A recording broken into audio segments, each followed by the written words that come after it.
The reality is simple. From the 1st of July 2024, working with engineered stone benchtops, panels, slabs is prohibited. No business or individual is allowed to manufacture, supply, process or install these products. This aligns with our national commitment to eliminating this hazardous material.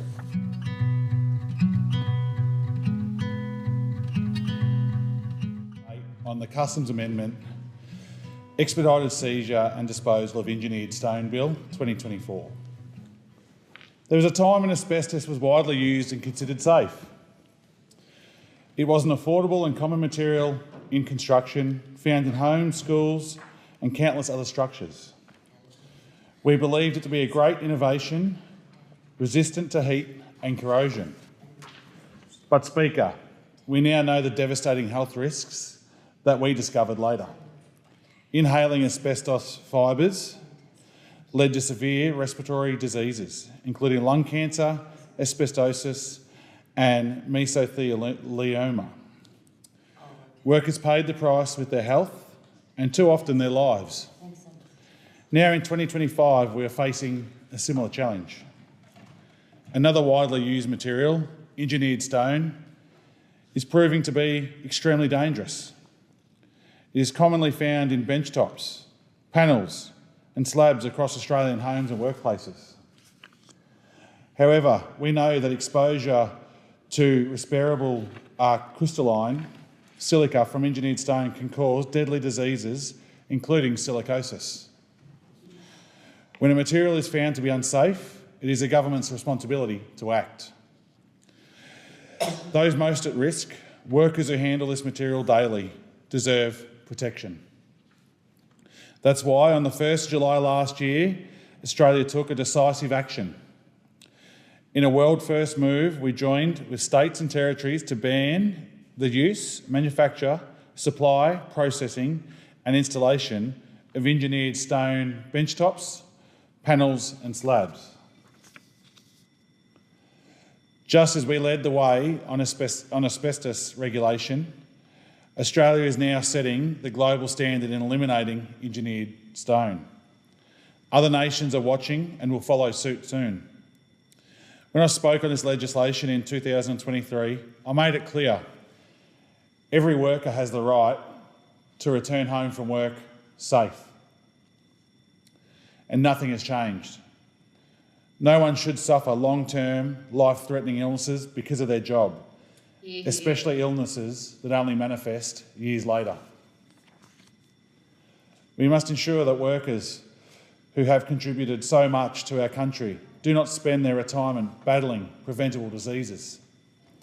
Speaker, last year I met with Mark, a former stonemason diagnosed with silicosis at just the age of 35.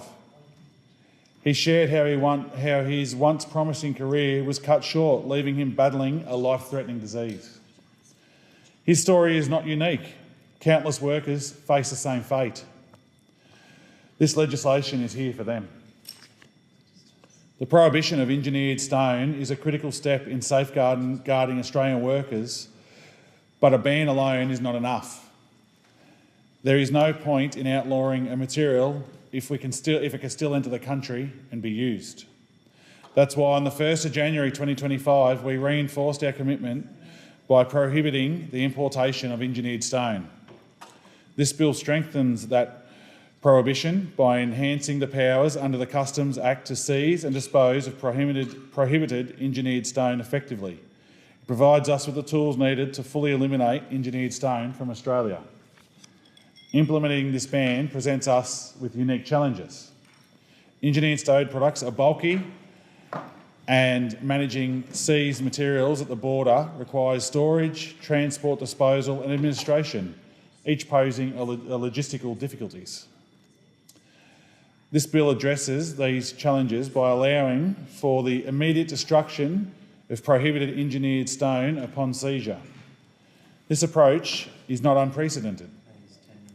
The same process is already in place for other prohibited imports such as tobacco products, vapes, dangerous goods, perishable items and illicit drugs.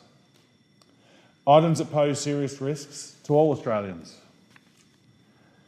The Australian Border Force, the ABF, plays a critical role in preventing these harmful goods from entering the country.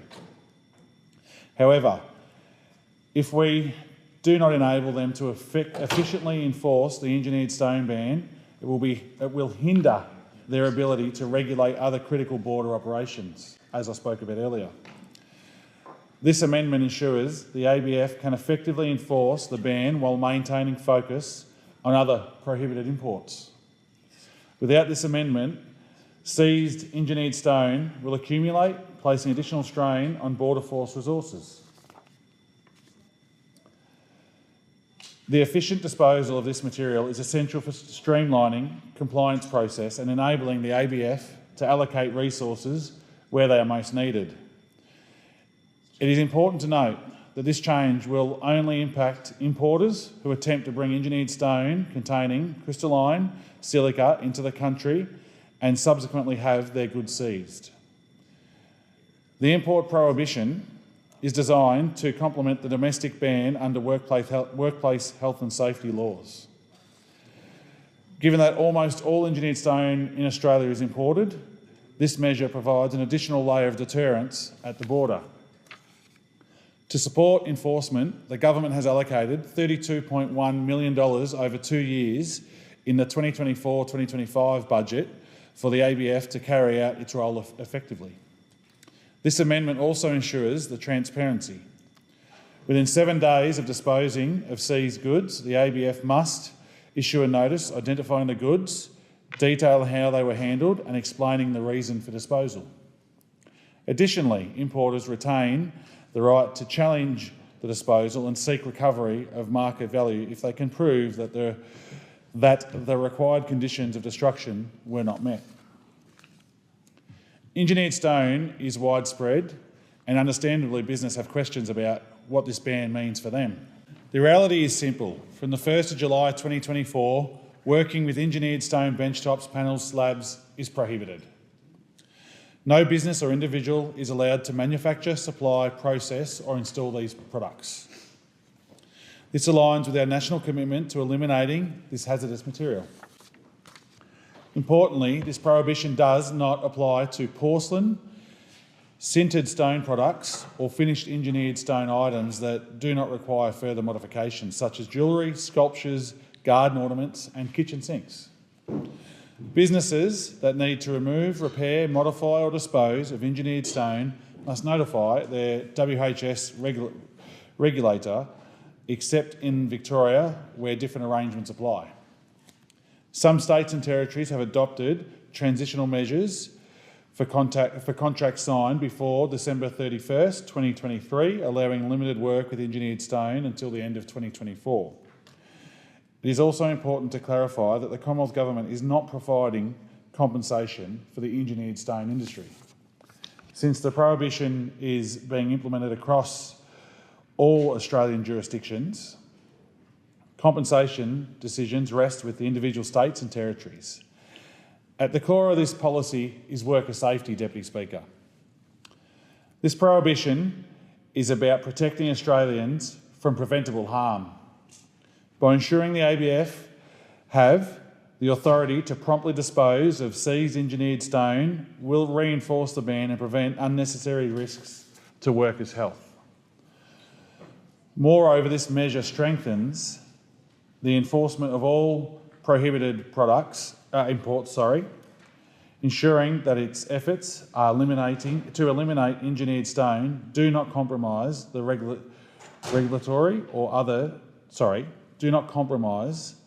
regulation of other dangerous goods.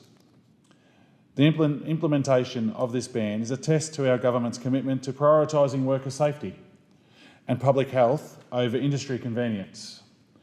We have seen the tragic consequences of inaction in the past, particularly in cases like asbestos. By acting decisively now, we are preventing another generation of workers from suffering the debilitating and fatal illnesses linked with respirable crystalline silica. This legislation ensures that our policies are not just words on a paper, but are backed by concrete enforcement mechanisms that make a real difference. Australia is leading the way globally in this fight against silicosis and silica-related diseases. Other nations are closely watching how we implement and enforce this ban, as they too grapple with the growing evidence of harm posed by engineered stone.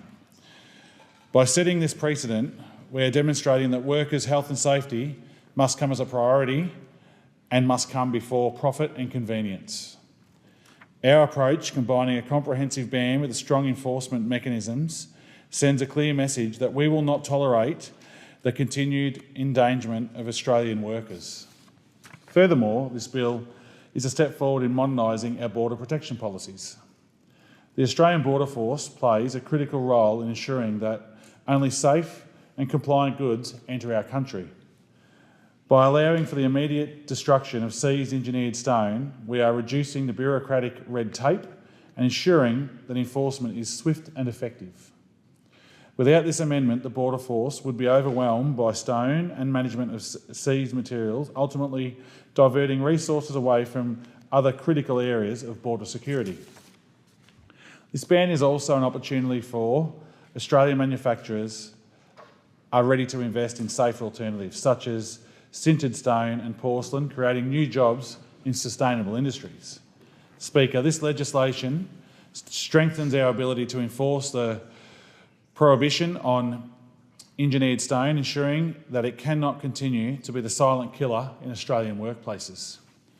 By enhancing the Australian Border Force's authority to seize and immediately dispose of prohibited engineered stone, we are closing the loopholes that could undermine this vital ban. This is about fairness, safety, and ensuring that no more lives are needlessly cut short by preventable exposure to dangerous materials. I stand in full support of this bill, Deputy Speaker, and I commend it to the House.